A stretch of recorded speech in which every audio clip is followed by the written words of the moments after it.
Okay, so let's get started for today. So to start off, let's do some announcements. The community challenge is due on the 30th of September. It is the challenge that you guys see on the top. If you click on hot, you guys see that the posts are at the top. The second one, the book cover challenge, click on that. That's what's due on September 30th.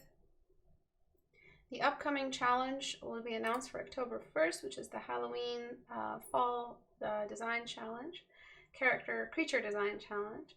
I'm not sure if you guys hear me or not. And that will be due on the 31st of October.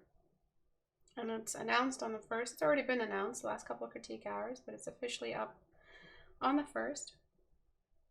And you guys have a month to do it. That's it really. Portrait Studio is on sale technically from where it used to be, but it is no longer at the lowest possible 50% off mark. It is 10% above that now. Kept it on sale just because of, the current financial crisis and all of that. I didn't feel like full price is a reasonable thing to expect customers to be able to give, so I'm just going to keep it at that price. Still, things look a little bit differently in our landscape, financial landscape in this country. What other announcements? If you are interested in supporting the channel and you don't want a middleman, well, there is unfortunately one middleman, but YouTube is the middleman. And to keep us agent free, marketing free, sponsorship free, you can join as watchers on Patreon. Can be a $1 watcher, or if you want educational material in exchange, the tiers go up. And if you want educational material, including like for apprenticeships, including the Discord, you can join as an apprentice. And assignments are handed out as well as rewards. I have been a little bit behind on the rewards, but I still offer, there is still an open window for all brushes provided for free if you join. And then there is another announcement, but I forgot what it is. But it's there in the front of my head, and I forgot it. Damn it. I should write these things down. Damn it. I forgot it. What was it? I'll remember it. I don't know what it was. And then the couple pieces I want to look at today both have to do with lighting.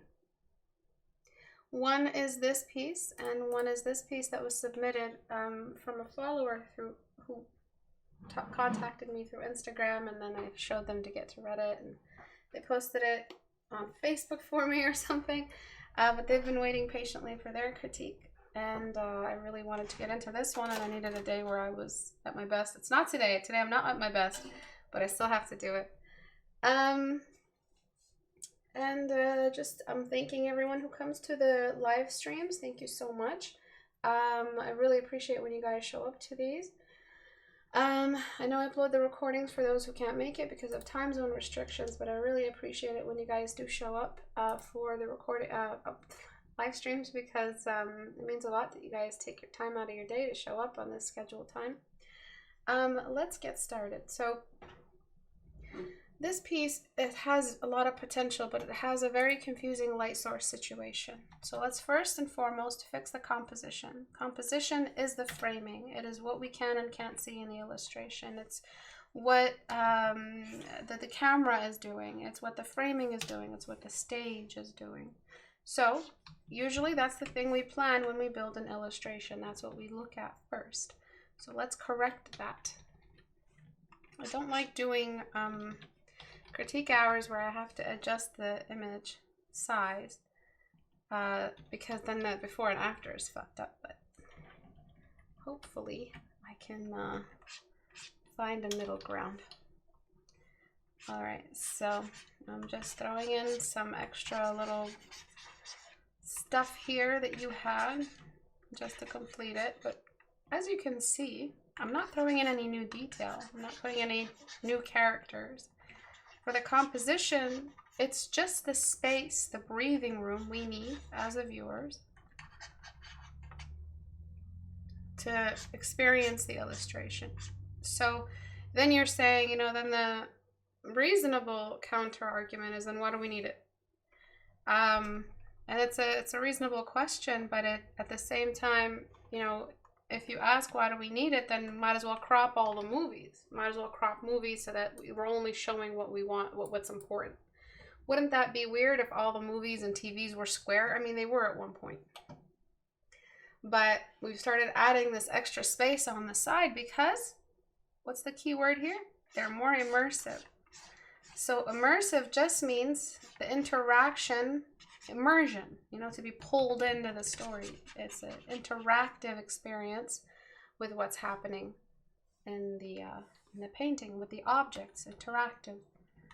So that means that, oh yeah, it does play a role. It is important. Yeah, there's nothing going on, but it feels like we are looking with two sets of eyes. So if you think about the way you see the world, if you have two functioning eyes, you see that, you know, your head rotates side to side more than up and down. It's easier. Like we're more rotating our head side to side to experience our lives than up and down, right?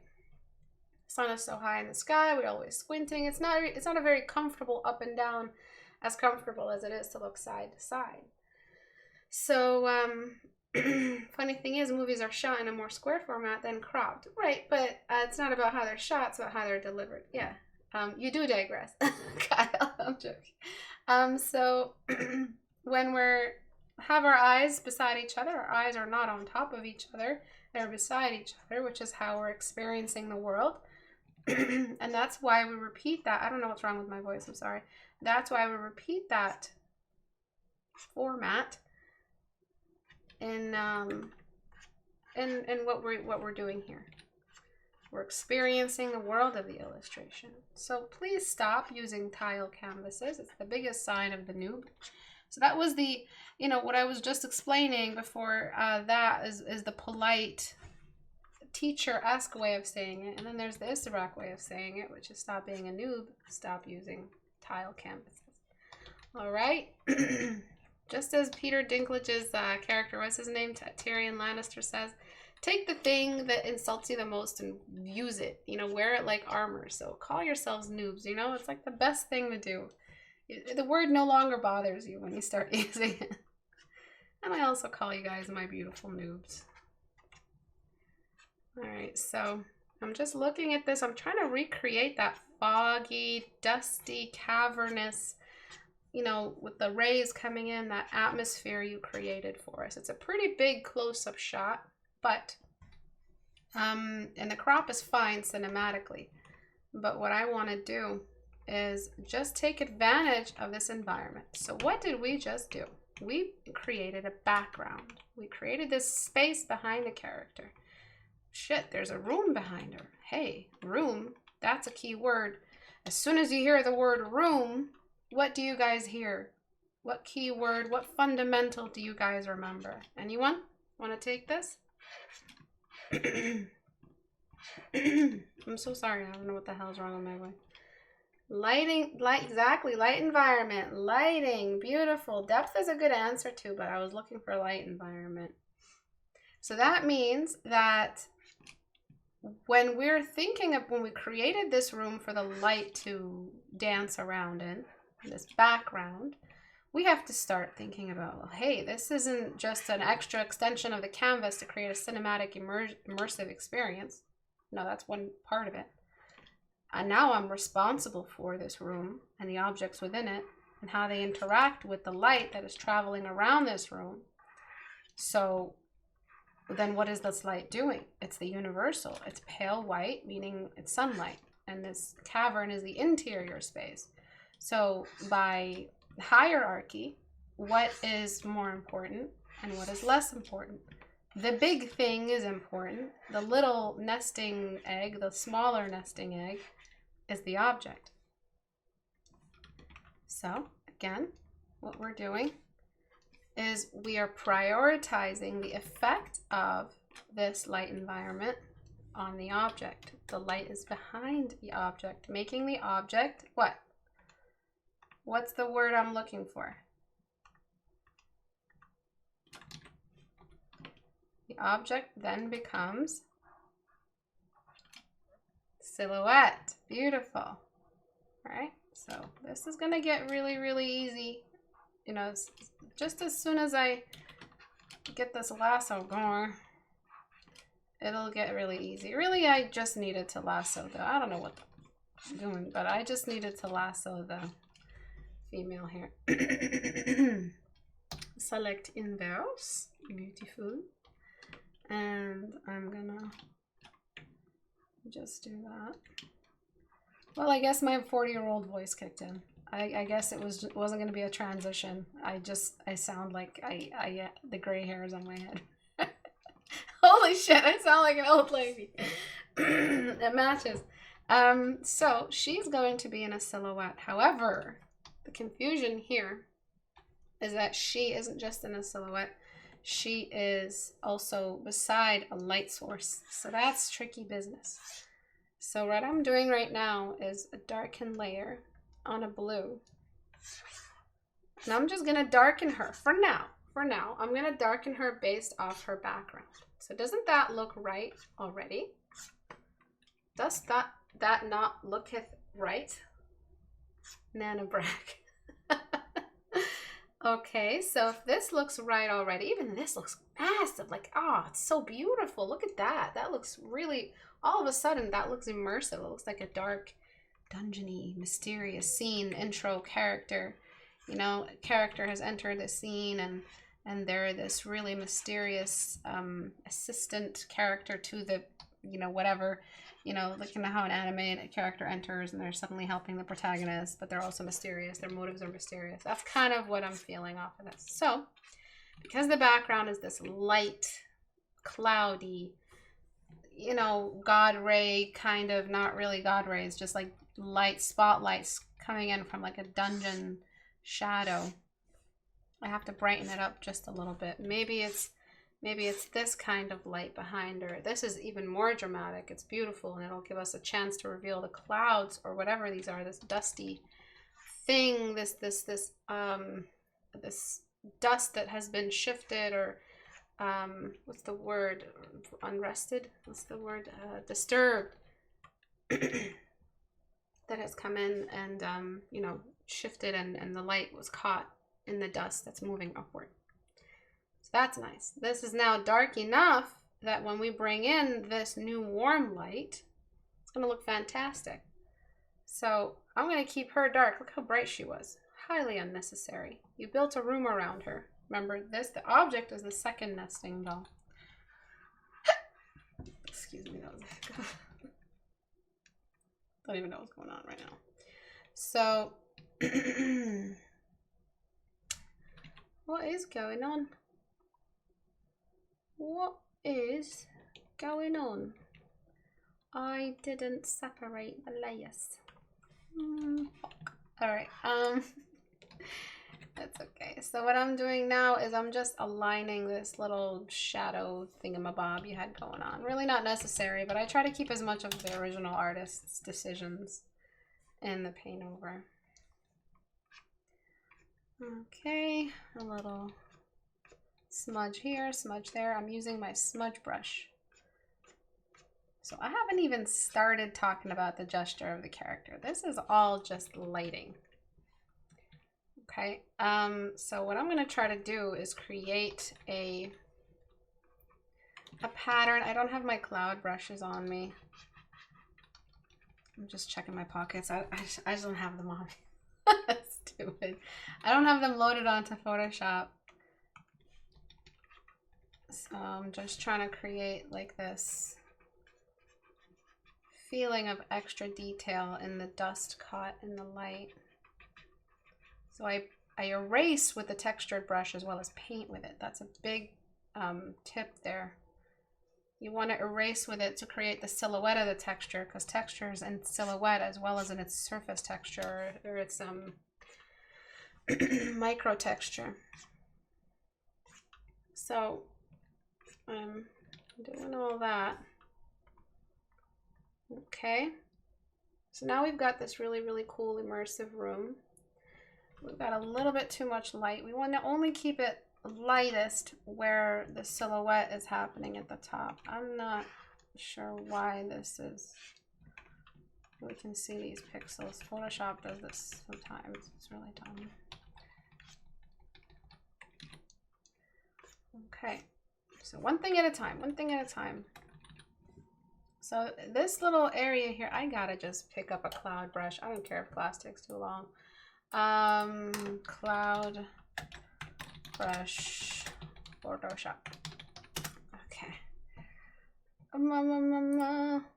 Let me see if I can find the ones that I used to use. These are stamps, aren't they? They're not actually brushes you can paint with. There are the smudge.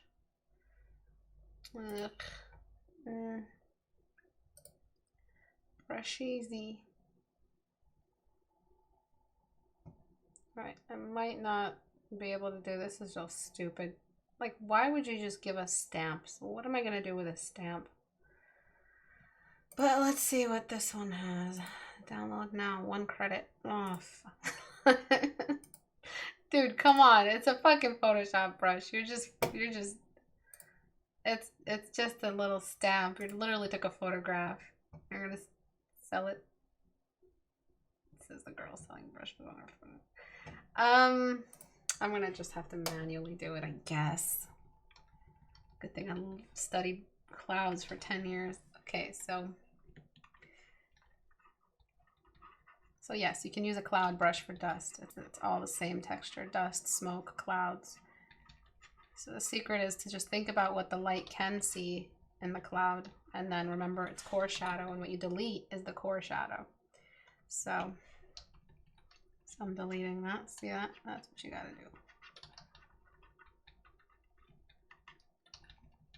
do. Cloud doesn't exist in its shadow. It only exists in the light that catches it. I might have to do a negative texture. Alright, so I'm just trying to catch some texture here caught by that, and then erase away what I don't need. It was just a little bit of a transition value I needed in the shadow, or else it was just going to be a big old splotch of blue over there in the corner. So, see, I shouldn't have looked. I should have just done mine. So, we've done a lot of staging. Staging alone has improved the piece. Another thing I want to do... Oh, fuck. No. No. No.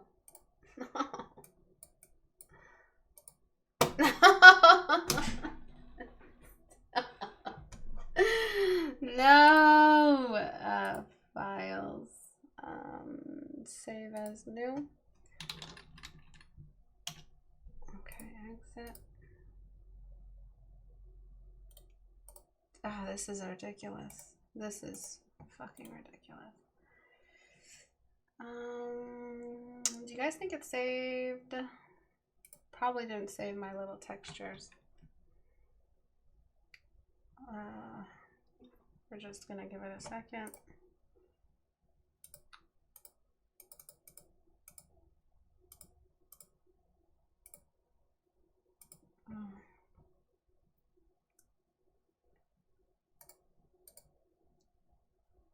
Come on.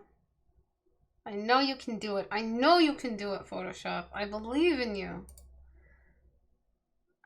Let me close these. That might help. That's not gonna help. It's not gonna help for shit.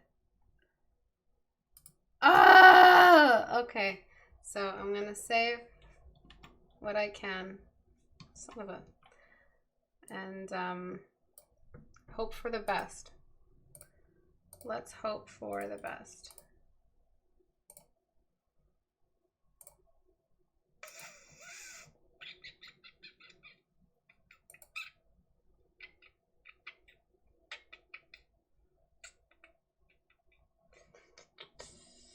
Don't worry, Istebrak, this is every teacher during quarantine.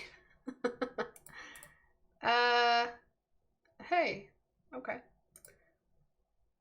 No. So it saved quite a bit of the changes, including the little clouds I drew. But because I don't feel like wasting any more time, I'm just going to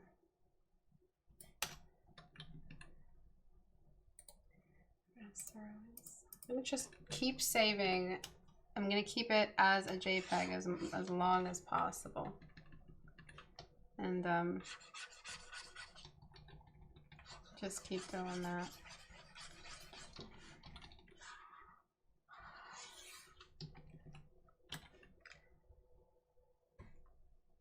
All right. So merge down. Merge down. I'm just going to save it as a PSD as well. Failed me, Photoshop, but when have you not? All right. Oops. So where was I? So we brought in the texture, and now what we have to do is just consider what's happening with the little lamp. So I just want to add one more point of interest back here, which could be a second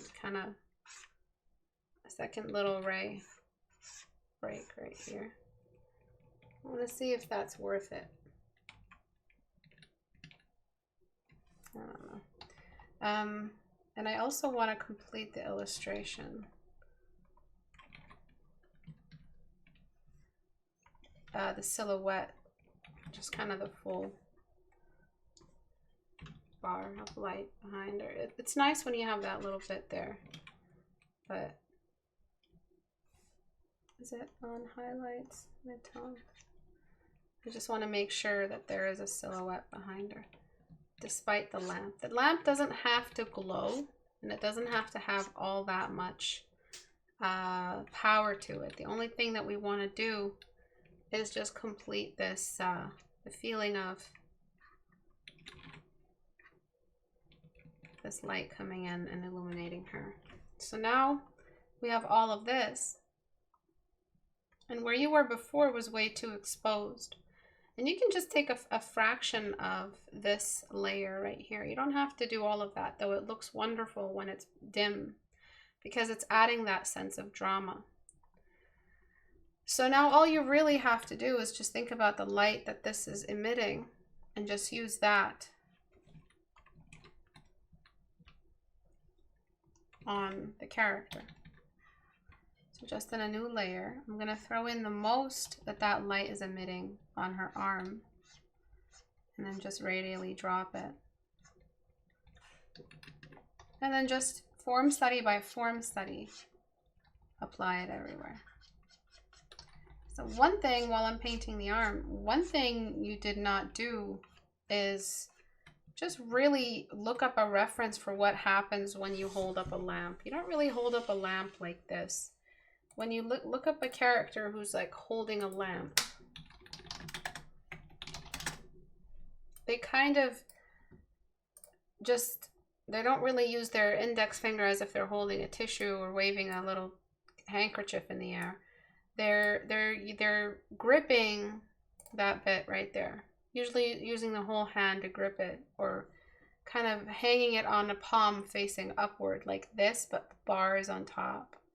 But usually a character is gripping it. So this one here is probably the best example for what's happening in the forearm. Forget the hand, but the forearm itself, what's happening to it is not what you've got going on. Usually the lamp is higher and closer to. So what I did with Portrait Studio, I had to close it, is I modeled it for you guys. And I'm going to be adding this to the recording, the model, you know, the recorded, what I recorded when I was modeling it. So Portrait Studio, it's not a 3D modeling program. I didn't model it. What I did was I just set it up so that you just pose the models, and I just set it up so that it's a reference for what I need. So I just got to turn off, go to the mannequin name, and just click on hide joints. And I can also turn off the indicator for the light. So you can see when we have a comfortable, you can click here to move the model around. When we have a comfortable gripping, so let's say that the fingers, I didn't have time to move every individual finger, but it's gripping the metal part of the lamp. The palm faces the viewer in this angle, as well as the forearm, and the whole thing is illuminated.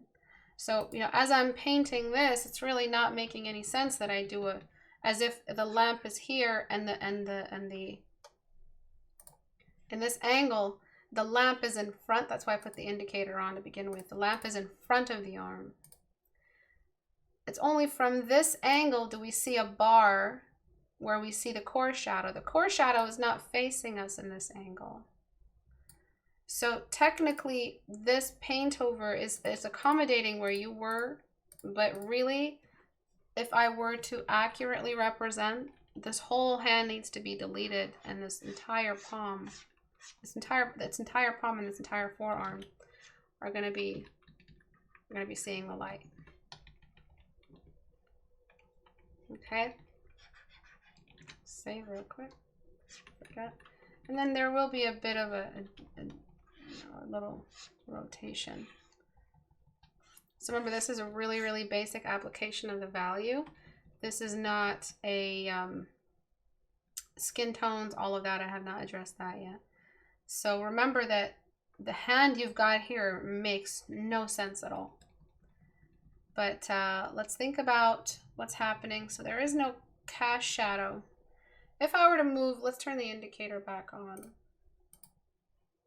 If I were to move this so that it's in front of the arm all the way over here, then we get the shadow. So if anyone's wondering, hey, don't we see the shadow of the arm in the way of the lamp? No. We only see that when, so let me move this out. We only see that when the light is like this far away. Remember, the lamp is right beside the arm and really close. So we don't see that shadow yet. The shadow's back here. The shadow's been cast into the background. So a lot is being illuminated. Okay, but you know, if we were to decrease the strength of the light, if we were to decrease the range to be like super, super short, you know, it's not that strong a light. I mean, a lamp, you lift it up so that you can see, like that. It's actually pretty strong. That's why you carry it around in the dark. But it's much more strong and has more range than a candle. But if it's a small lamp, we might not get any light on her face. So it's a very confusing light setup that you have over here. So what I can do is actually decrease the range of the lamp. Make sure you have your hand. I'm not addressing the hand today. I'm not gonna fuck with that. And then just start using maybe a layer mode of some kind. Maybe deleting away. I don't want to delete away the color. I might color correct after, but I'd rather not do that. So I'm just gonna paint with maybe color dodge. So it's gonna use the white. And I'm only gonna really choose the areas that I feel like the lamp can see. Okay, so I don't have comments open, so sorry. Just trying to stay on top of everything. So yeah, in Portrait Studio, you can pose your models, you can control the light, you can control the camera, you can do a crap ton in Portrait Studio. And it's on sale. This time only, not really. It's been on sale for like half a year. So I'm just using that color dodge mode on super low opacity and just trying to do what I can to just let some light. It kind of feels right, doesn't it? Let me show you a quick trick. It feels right to cast the shadow of her arm on her face, doesn't it? But we know it's not possible. So I'm so happy I can show you this monstrosity today of this rule. If you did the cast shadow right and you made it, put it in an approximation of where it might be, even though we know the light's got to be all the way over here and all, you know, into the z-axis a little to do this, it's still acceptable in an illustration. Because, and only because, cast shadows, nobody really has a camera or a calculator or a mental calculator for what cast shadows do, because as we live day to day in our lives, we don't really notice cast shadows, do we? No, we notice proportion, we notice anatomy, we notice the time of day.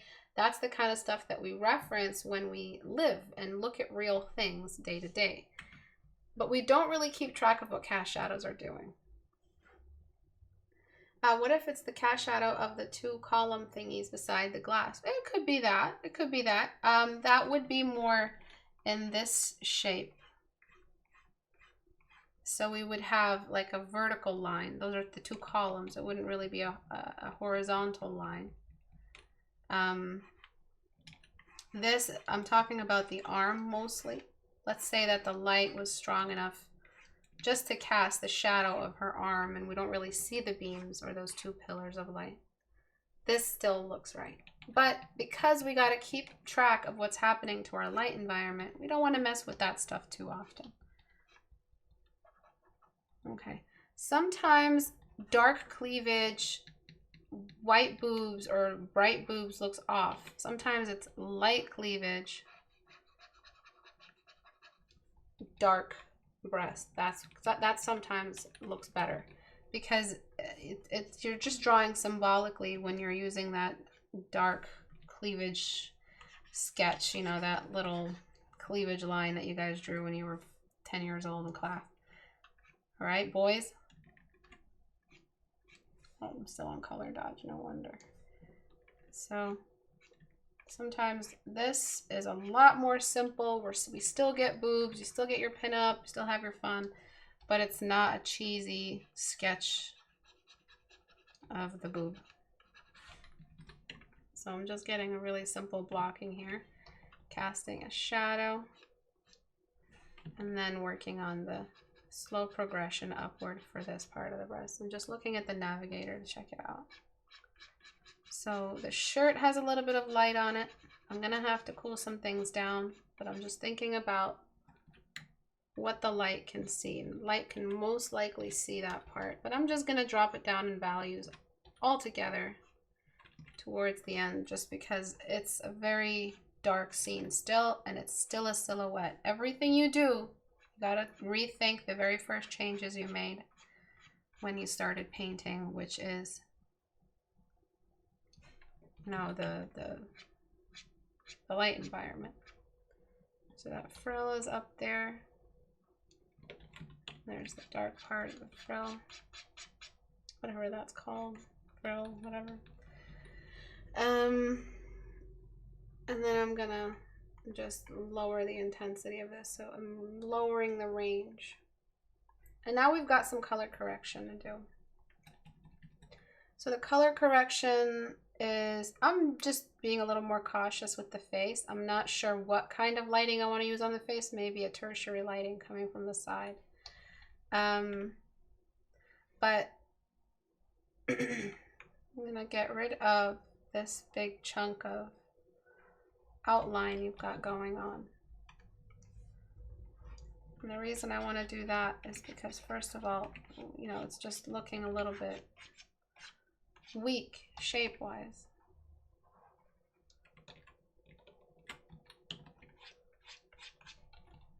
So I'm just going to give us like a little fold here. So I just want to cool off these reds. You can do it in a lot of ways. You can go in and choose a cooler red. You can use color layer to cool them off. But I'm just going to use blue. And that'll just cool off that red to be a little bit more purple than it was before. All right, and we still have a big chance, you know, to redeem some of the shadow by deciding, you know, what this spotlight behind her is doing. It could have caught a lot of the fabric on her clothing, a lot of the fabric, and could have caught some of her hair, some of the hat, hood, cap, whatever it is.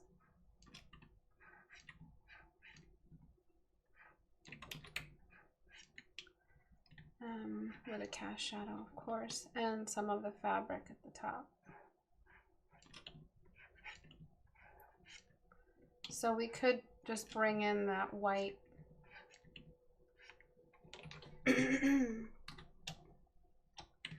then just spike it up just a touch, cool it off.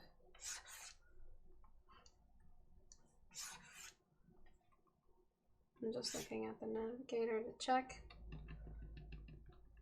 And then just blurring. Filter, blur, gauge, blur. And then decrease the opacity. So that would actually end here. That. And there. This looks right. Remember, it's not really an outline, it's just whatever fabrics that kind of fly away from the surface, you know, the knitting of the like the actual fabric that just fly away from the. Sorry, I just get so fucking confused when I'm using this tablet. All right.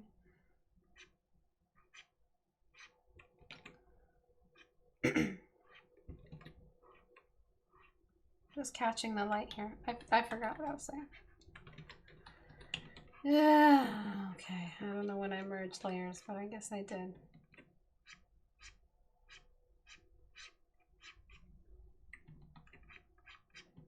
Right, so just letting some of those hairs kind of catch some light. God, I can't clear my throat. Okay, so really think like the hottest spot by what the navigator is telling me is right over here.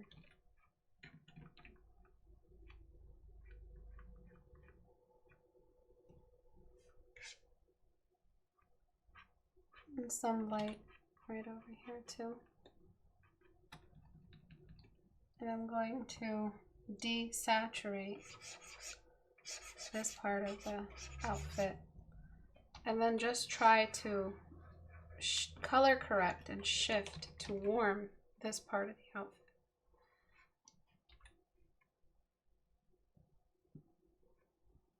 Yeah, so I guess it's this. And that's just because the yellow of the lamp is causing it. Okay. So it's quite a shift.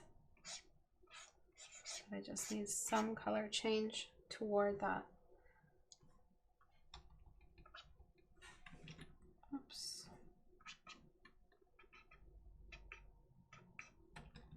And then finally, I'll get into the lamp and give it its bloom, which is a, it's not going to be that strong because we're working against this really, really big spotlight behind, which you can dim if you wanted to. Remember, it's the whole palm, including the arm, that's getting that light. And now this exact light, which I was waiting to use, I'm going to use on the frills, on anything that the light is catching. So any detail here. I'm going to try to just in one fell swoop. I hate drawing boobs, dude. They're just so annoying. Catch that light. See, it's preserving that cast shadow, which I'm going to try to exaggerate even more.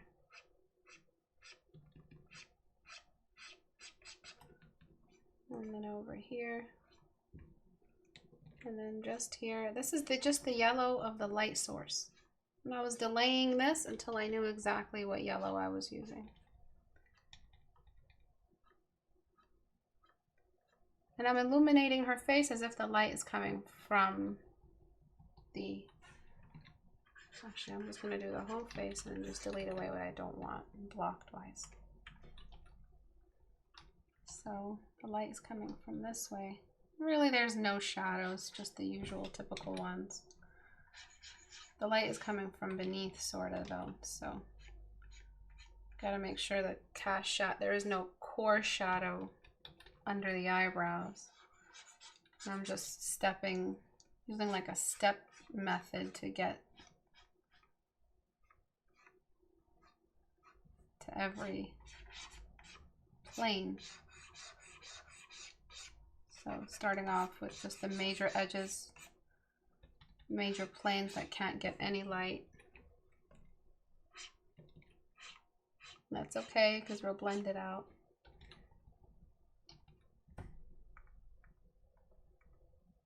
And then we have kind of a shadow surrounding the nose on either side because it can't get the light.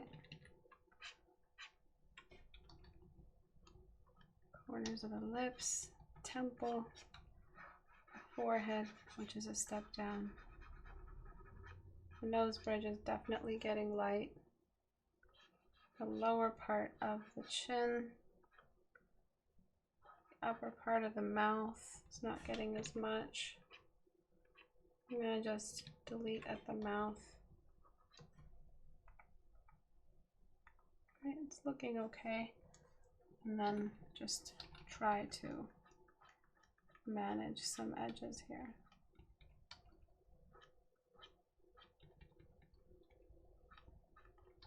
But like I said before, there's a lot you can fake as long as you make it look right and it's not too wrong, which is a scary trick to show beginners because God knows they are looking for a reason not to learn fundamentals.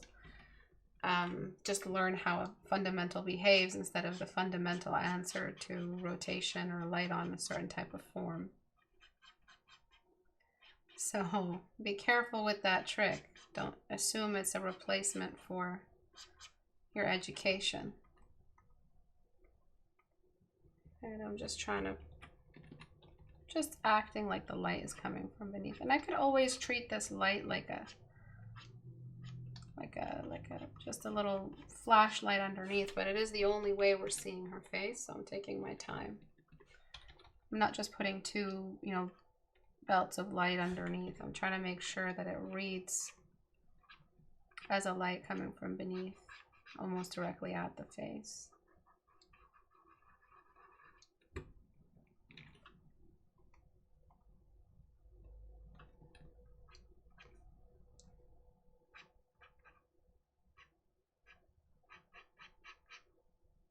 And then, of course, we go back and think about the light environment as soon as we're done with this.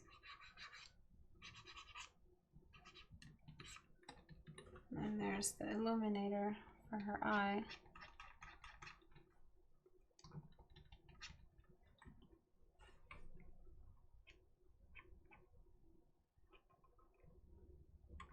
This one isn't as strong since it's behind the hair.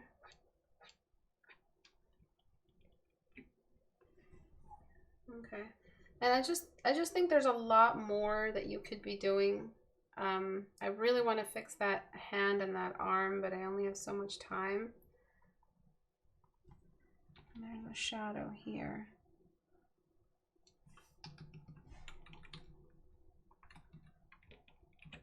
Off the cloak. I'm just gonna borrow this value. Actually, it needs to be more purple than that. And blur it. And fade it off. So it reads as a shadow.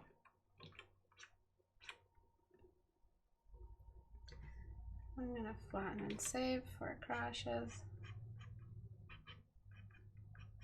But her head should typically be darker going up. And then we've got other tricks, physical, it's not tricks, it's like rules of physics for the sides that are not getting any light. So let's say that this far side here is not getting any light at all, neither from this side or this side. It's got to be dark enough first for that to make sense. So I'm going to get a soft brush on purple. So as you can see, I didn't really critique the art style, the fact that it's anime. I didn't try to fix the hand. It's mostly about the staging and the lighting involved in all of this.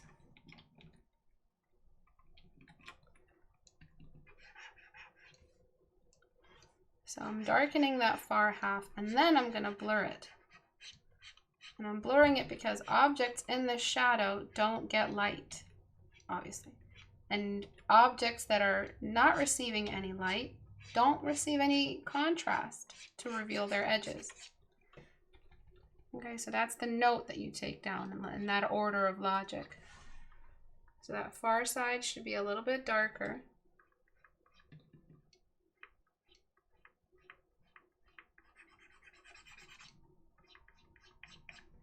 I want to fix that unusual line. I don't know if that's just me. Yeah, it's just me.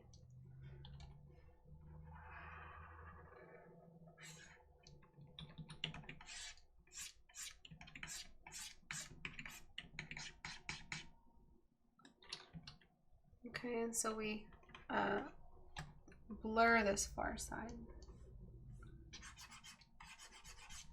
All right.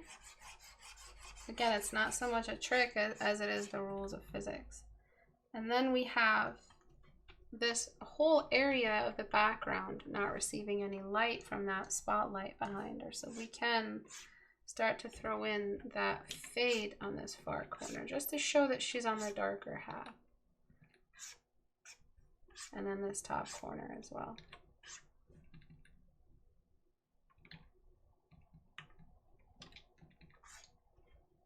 And then now that I've zoomed out, probably just to create the feeling that the lamp is really glowing,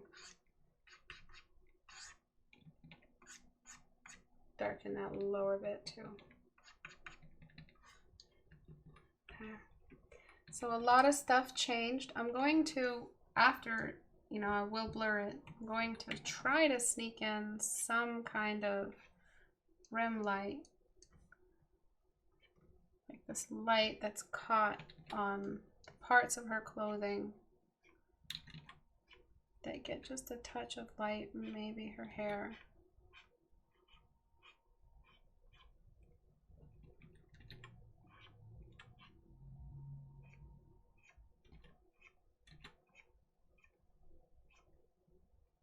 Okay. That would mean that maybe there's an ambience, but you never want to think like that. Oh, maybe there's something there. You have to make concrete choices, and then I'll blur it. Okay, but if you wanted to throw that cast shadow in, I would do that. Just because it's something to add to the painting. And I know it's faked and all of that, but it just seems like a missed opportunity not to. Which kind of makes her seem a little more mysterious. So filter, blur, Gaussian blur.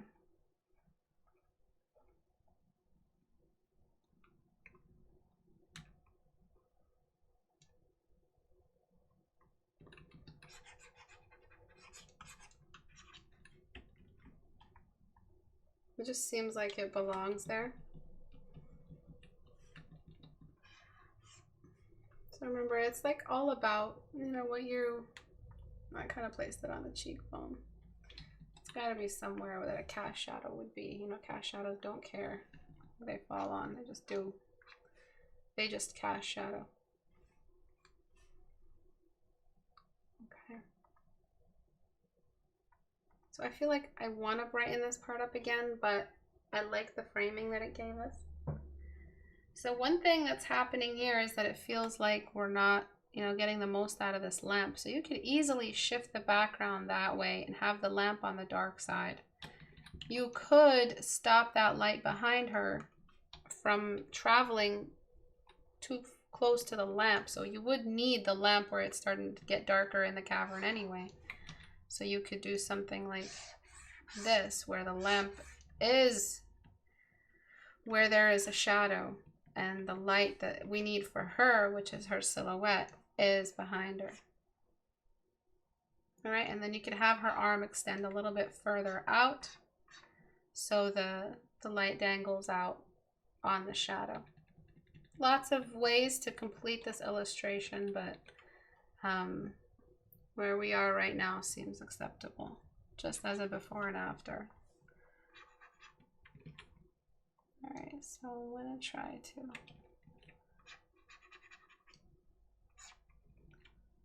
do this.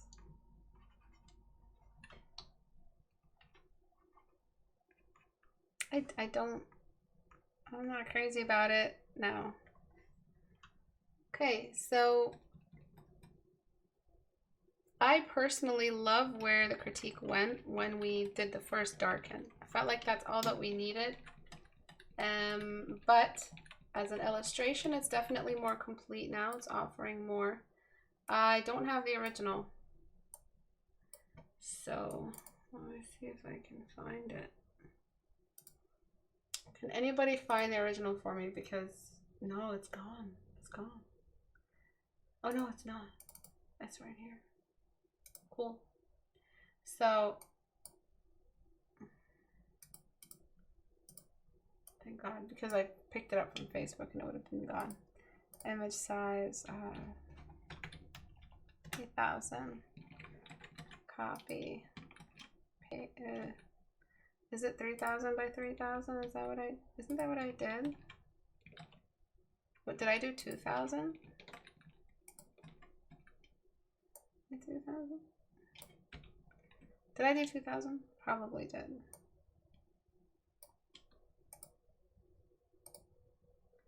So before was the first illustration, right?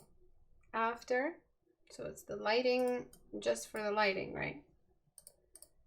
And then there's the composition before and after. Right, so technically it's before, after. Okay, so you had tons of directions you can go to. You can do the thing with the light so that the lamp shows up. You can be a little bit more careful with the lamp. You might, I mean, you have to fix that hand. The lamp is okay if it's not in a perfectly dark environment. It's not really about the lamp, it's about the intro of this character. All right, way too exposed. It felt like you were lighting things from the lamp all the way through. So the light was coming from the side to her face, and then you had these weird bars of light that you were trying to show off as like the light coming above from the dungeon on the windows or the sewer walls or whatever it is. And after, now it feels like a dark cavernous scene. We added a composition that feels like she's looking at something. The space is empty. It can be filled. The camera can pan. That's why it feels immersive. And those, you know, the dust that's shifted is reading as that. And she's dark enough. I would be careful with what the light can illuminate. The thing that it would definitely illuminate is the arm and the chest. That's why I didn't add so much lighting on the face as you did. She's still in a dark room, which is brighter in its singular light spotlight than the lamp could ever do, because it's just a tiny little flame. So I would say let the light environment of the room dominate. What is light environment? It is the relationship between the room, the main universal light source, and the object. Always address the biggest light source. Always address the biggest room that is nearest to the object. There's only usually one room they're occupying. Can't occupy two rooms.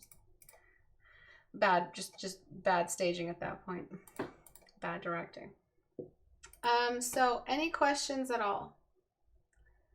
What would you say is the focal point in this composition? The focal point is shared. It's the face, the lamp, and the chest. Just because it's a pinup, usually the boobs are part of the focal point.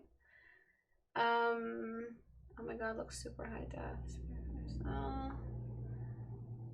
Feeling attacked with 76 others. What do you mean?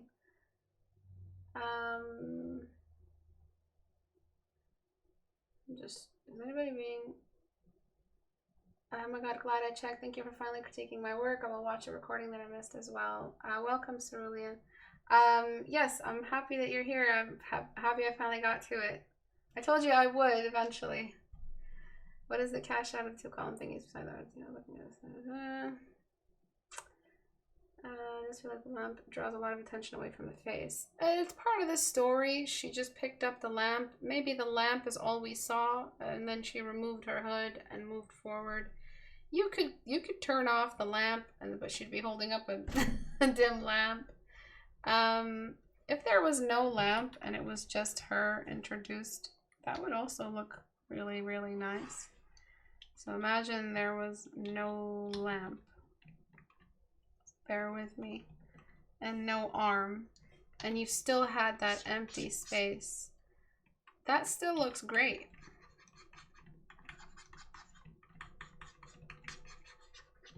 Right? In this scene, that still looks pretty good.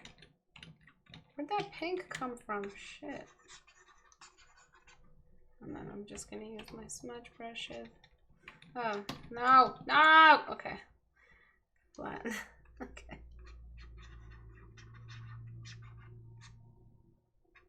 Right, that still looks great for like a cinematic scene. Maybe I would shift her over this way now that we don't have anything else to worry about.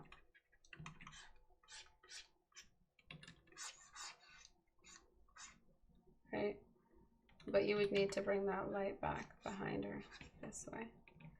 Okay, so as you can see, most of our decisions were not made for overexposing the character. Yet again, we see the benefit of respecting your light environment. It is the world that you're ignoring at this point. You're ignoring the universe and the light and the space within which the light moves and the laws of physics and everything that existed before we did on this earth. You're ignoring it and just thinking about the character only. The character gets all the saturation. The character gets no shadows on them.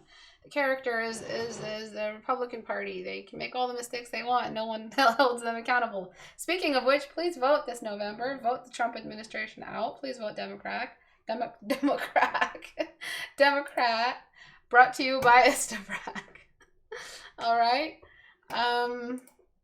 And the Democrat is right. Democrat is right. So nice transition. Not really, but a girl's gotta do what a girl's gotta do to change the world. Am I right? Demon crack sounds nice. Istebrak for Democrat. All right. And please vote and be good. But before, after, it's all about the lighting. That's what kills your painting. That's why it didn't look professional. But if you have to keep your little thing, make sure that you open up Portrait Studio and find a better reference for what's happening with the hand, because it's really not working. It's not how someone holds a lamp. It's just not realistic. We would see the forearm. We have to see all four fingers and the thumb holding up the thing, not just this little dangly bit right here. It doesn't weigh 2 pounds. Have you ever held a lamp up? Lamp is very, very heavy. Very good info. Excited to start working on form studies. Thank you everyone for watching today. I did not have enough time for the other one. I will probably on Tuesday. It's pretty much the same thing though. The light sources, which are the main thing, are not affecting the object in any way. So there's a zero light environment. The room is not interacting with the light source. The light source is not interacting with the object. The object is not interacting with the room. That's what light environment means. Thank you everyone for watching. If you guys learned something today, go to istebrak.com and support me on Patreon. You guys can join as the single $1 a month tier, so that's $1 a month. If you guys feel like you can send that kind of support my way. You know, everyone's financial landscape is different. But if you feel like you want to give back, but a very, very minimal amount that does not affect you too much, it means the world when you guys join as $1. And it's a lot. It really is when everybody joins. So that's my goal. I'm not asking for a lot out of your pockets individually, but collectively we might be able to make a big change for this community. So if you guys want to, you guys may do so on Patreon. Then there is the community challenges. If you guys are interested in joining any community challenges, you can on Reddit. Make sure you're keeping up to date with the announcements pinned at the top. This challenge is due on the 30th of September, and then the 1st of October will be the next challenge, due on the 31st of October. The 1st is when it officially airs.